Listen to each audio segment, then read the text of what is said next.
এলাকার সবাই কমপ্লেইন করছে, সব ইয়াং ছেলেদের সাথে নাকি তোর প্রেম। কাদের এত বড় সাহস আমার সামনে এসে বলতে বলো, দেখি কেমন পারে। তোকে আমি চিনি না, না তোর বিয়ের ব্যবস্থা করছি আমি। তোর যদি স্পেশাল কেউ থাকে পছন্দের বলতে পারিস, তার সাথে না হয় তোকে বিয়ে দিব।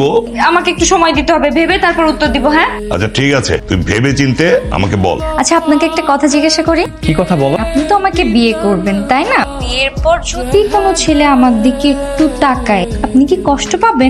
যে তোমার দিকে তাকাবে না, ওকে মেরে আমি হাত পা ভেঙে দিব। ঠিক আছে, আপনাকে আমি একটু পরে ফোন দিচ্ছি। না হবে না, ডেঞ্জারাস। হ্যালো, ওই ছেলে কি তোমাকে আবার মেসেজ করছে নাকি? ওর কি আর সাহস আছে নাকি আমাকে মেসেজ করবে, যে অবস্থা করে আসছেন আপনি? আচ্ছা, তুমি তো আমাকে বিয়ে করবা তাই না? তো বিয়ের পর যদি কোনো ছেলে আমার দিকে তাকায় বা আমার সাথে লাইন মারার চেষ্টা করে, তুমি তার সাথে কি করবা? ওই ছেলেকে মারতে মারতে আলু ভর্তা বানাবো। ছেলেগুলা যে কেন এত পজিটিভ হয় আমি কিছুই বুঝতে পারি না। একটু লাইন মারবো তাতে কি এমন সমস্যা? এখন আমি এই দুটোর মধ্যে কেমনে সিলেক্ট করব? দুইজনেই তো সমান, কারে যে এখান থেকে সিলেক্ট করব কিছুই বুঝতে পারছি না। একটা কাজ করি, কালকে দুইজনেই ডাকি, পরেরটা পরে দেখা যাবে। আঙ্কেল, আমি লামিয়াকে অনেক ভালোবাসি। আপনি যদি রাজি থাকেন তাহলে আমি লামিয়াকে বিয়ে করতে চাই। আমি ওর জন্য তো আমার 80% তৈরি হওয়া বিয়েটা ভেঙে দিছি। দুজনেই তো সব দিক দিয়ে সমান সমান, তোর কাকে পছন্দ?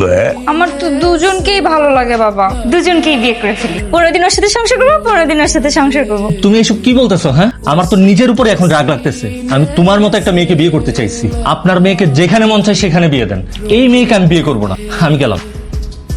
আঙ্কেল, আমি আপনার মেয়ের বিয়ে করতে পারবো না, যা মন চায় করেন।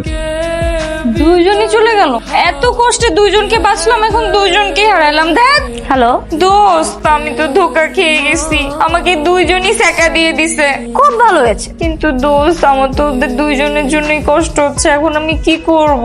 তুই একটা কাজ কর, তোর বাসায় বিষ আছে? হ্যাঁ আছে তো, কেন সেটা দিয়ে কি হবে? তাহলে আর দেরি করছিস কেন? বিষটা খেয়ে নে, তোর আর বাঁচার দরকার নাই। তুই আমার ফ্রেন্ড হয়ে কথা বলতে পারলি?